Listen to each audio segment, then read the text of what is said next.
36 में बम्पर पदों पर भर्ती के लिए नोटिफिकेशन अब आपको देखने को मिलेगा, क्योंकि सीजी व्यापम और छत्तीसगढ़ कर्मचारी चयन मंडल के द्वारा राजपत्र में एक नया नोटिफिकेशन जारी किया गया, जिसमें आपको अगस्त के महीने में प्रतिवर्ष अब आपको नए जानकारी देखने को मिलेगा। तो किस प्रकार से जानकारी देखने को मिलेगा, भर्ती प्रक्रिया किस प्रकार से संचालित होंगे, कब तक ज्वाइनिंग लिया जाएगा, सभी के संबंध में यहाँ पर नोटिफिकेशन जारी किया गया है। दोस्तों इसमें हम लोग पूरा देखते हैं जो नोटिफिकेशन जारी किया गया है। इसमें छत्तीसगढ़ कर्मचारी चयन मंडल 2026 के लिए यह कहलाएगा।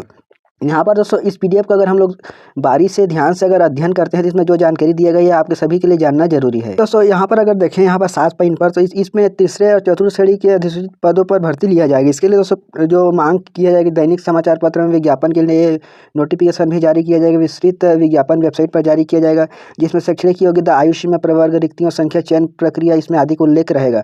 यहाँ पर दोस्तों इसके पश्चात जो तीसरा पॉइंट पर कहा गया है कि आरक्षित नियम लागू, आरक्षण जो नियम है वो लागू रहेगा। शासन भर्ती समय पर जारी किया गया आयु सीमा छूट पर निर्देश भी लागू किया जाएगा। जैसे ऑनलाइन फॉर्म भरते हैं तो अभ्यर्थी के द्वारा ऑनलाइन आवेदन आमंत्रण करना, अभ्यर्थी के मंडल की वेबसाइट जो कर्मचारी चयन मंडल है सीजी व्यापम, उसमें प्रोफाइल रजिस्ट्रेशन करना जरूरी है।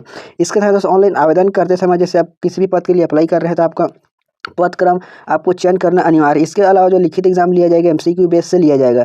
मंडल समूहवार परीक्षा आयोजित किया जाएगा, जहां एक समूह में एक से अधिक उपसमूह के विभाजित है, जिसके लिए दोस्तों उपसमूह के लिए पृथक से परीक्षा आयोजित किया जाएगा। इसके लिए दोस्तों जो मॉडल उत्तर जारी किया जाता है, प्रकाशित किया जाता है। परीक्षा के पश्चात अभ्यर्थियों को दावा पत्र आमंत्रण किया जाएगा। इसके साथ ही दावा पत्र के निराकरण के पश्चात ही रिजल्ट तैयार किया जाएगा। इस प्रकार दोस्तों जो एग्जाम रिजल्ट जारी किया जाएगा ऑनलाइन जारी किया जाएगा। दोस्तों अगर कोई भी अभ्यर्थी जैसे कि कौशल परीक्षा, शारीरिक भौतिक परीक्षण अपेक्षा लिखित परीक्षा के लिए जैसे अभ्यर्थी को चयन किया जाता है, 15 गुना अभ्यर्थियों को इसमें बुलाया जाएगा, जिसमें दूसरे चरण के कौशल परीक्षा शारीरिक दक्षता के लिए आर्थिक प्रकृति का होगा। इस प्रकार दोस्तों जो दूसरे चरण का परीक्षा लिया जाएगा विभाग द्वारा 3 माह निर्धारित समय सीमा में पूर्ण करना होगा। इसके पश्चात दोस्तों कोई अभ्यर्थी अनुपस्थिति होता है तो उसकी अभ्यर्थी की अभ्यर्थता को निरस्त किया जाएगा। इसके पश्चात परीक्षा पूर्ण होने पर संबंधित विभाग के द्वारा जो क्वालिफिकेशन है, डिस्क्वालिफिकेशन, इसके लिए सूची मंडल को उपलब्ध कराया जाएगा। इसके पश्चात दोस्तों जैसे दूसरे चरण का प्रक्रिया पूर्ण होता है तो परीक्षा परिणाम ऑनलाइन घोषित किया जाएगा। लिखित परीक्षा पर जो आता है के प्रताम अभ्यर्थी के द्वारा दिए गए पदों की क्रम और आरक्षण नियम के अनुसार रिक्तियों के लिए संख्या आवंटित किया जाएगा। जिस हिसाब से जैसे आप पोस्टों को चयन करते हैं, जैसे कि अलग अलग पोस्ट के लिए भर्ती आए हुआ है, तो उसके अनुसार रिजल्ट जारी किया जाएगा, रिजल्ट तैयार किया जाएगा आरक्षण के नियम के अनुसार। इस प्रकार दोस्तों यहाँ पर अगर देखें तो शारीरिक दक्षता परीक्षा अ के अभ्यर्थी जो लिखित परीक्षा में अंक पदों की क्रम आरक्षण नियम के अनुसार उन्हें सूची बी में शामिल किया जाएगा, जो दूसरा लिस्ट जारी किया जाएगा। इसके पश्चात से दोस्तों यहाँ पर समूह अनिवार्य योग्यता अपेक्षित रखने वालों के पदों के लिए पृथक से अंतिम आवंटन सूची भी जारी किया जाएगा। 15 दिन के भीतर दोस्तों आपको जो डॉक्यूमेंट वेरिफिकेशन है, इसके लिए आपको ऑनलाइन अपना दस्तावेज को अपलोड करना होगा। इसके पश्चात दोस्तों विफल रहने अगर कोई अभ्यर्थी अपलोड नहीं करता है जो दस्तावेज है तो आपको अभ्यर्थता को निरस्त कर दिया जाएगा। इसके पश्चात जो अंतिम आवंटन सूची के पश्चात कोई भी प्रतीक्षा सूची वेटिंग लिस्ट है वो जारी नहीं किया जाएगा, इस प्रकार से बोला जा रहा है। इसके अलावा दोस्तों यहाँ पर दस्तावेज सत्यापन है तो समय सारणी अंतिम आवंटन सूची उपलब्ध कराया जाएगा। इस प्रकार दोस्तों यहाँ पर SMS और पोर्टल ईमेल के माध्यम से आपको सभी जानकारी भेजा जाएगा। इस प्रकार दोस्तों इसके अलावा जैसे अभ्यर्थियों को भौतिक सत्यापन विभाग द्वारा निर्धारित तारीख पर किया जाएगा, मतलब ऑनलाइन अपलोड होने के पश्चात शीघ्र ही इसके लिए जो भौतिक सत्यापन होता है, फिजिकल वेरिफिकेशन होता है DV, उसका प्रक्रिया आगे किया जाएगा। इस प्रकार जिन अभ्यर्थियों का भौतिक सत्यापन के दौरान सही पाए जाते हैं उन्हें सूचना दिया जाएगा तथा विभाग के द्वारा नियुक्ति पत्र यथाशीघ्र मतलब दिया जाएगा।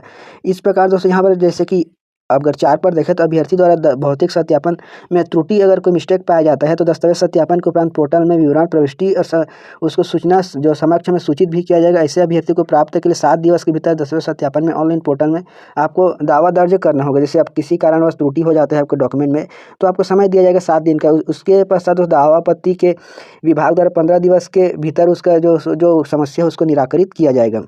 इसके अलावा दोस्तों जैसे दस्तावेज सत्यापन होने के पश्चात जो नियुक्ति पत्र जारी किया जाएगा वो दोस्तों 1 माह के भीतर मतलब जारी किया जाए। अब दोस्तों भर्तियां ऐसा हो गया है कि तेज गति से मतलब चलाने के लिए इस प्रकार दोस्तों यह नोटिफिकेशन को जारी किया गया है जो छत्तीसगढ़ कर्मचारी चयन मंडल। दस्तावेज सत्यापन पूर्ण होने के अंतिम 10 दिवस के भीतर विभाग के द्वारा नियुक्ति पत्र दिया जाएगा। इस प्रकार से नियुक्ति पत्र जारी होने के तिथि से 30 दिन के अंदर आपको जहाँ भी आपका पोस्टिंग है, ज्वाइनिंग है, वहाँ आपको ज्वाइनिंग लेना है। इस प्रकार दोस्तों यह जानकारी। और यहाँ पर सबसे मुख्य रूप से यहाँ पर कहा गया है कि अब कोई भी भर्ती के लिए जैसे कि एग्ज़ाम कैलेंडर जारी करेगा तो यहाँ पर देखें कि दोस्तों इस प्रकार से नीचे की तरफ आएंगे। यहाँ पर 8 पॉइंट पर जैसे कि पात्रताएं परीक्षाएं, जैसे छत्तीसगढ़ राज्य द्वारा अनिवार्य शैक्षिक व्यावसायिक प्रवेश परीक्षा या पात्रता परीक्षा के मंडल के द्वारा प्रत्येक वर्ष अगस्त माह में संभवित एग्जाम कैलेंडर जारी किया जाएगा। जैसे कि दोस्तों अभी एग्जाम दोस्तों कैलेंडर जो जारी किया गया है वो पुराना वाला है, वो चल रहा है। अभी अगस्त महीना चल रहा है तो इस बार अगले वर्ष के लिए 2027 के लिए एग्ज़ाम कैलेंडर जारी किया जाएगा इसी महीने। तो दोस्तों इस प्रकार से दोस्तों छत्तीसगढ़ कर्मचारी चयन मंडल सीजी व्यापम के द्वारा सभी विस्तृत जानकारी रूपरेखा नियम को जारी कर दिया गया। अब दोस्तों आपको भर्ती शीघ्र ही भर्ती के लिए एग्ज़ाम कैलेंडर देखने को मिलेगा। इस प्रकार दोस्तों यह जानकारी, इस वीडियो को शेयर कीजिए, चैनल को सब्सक्राइब जरूर कीजिए।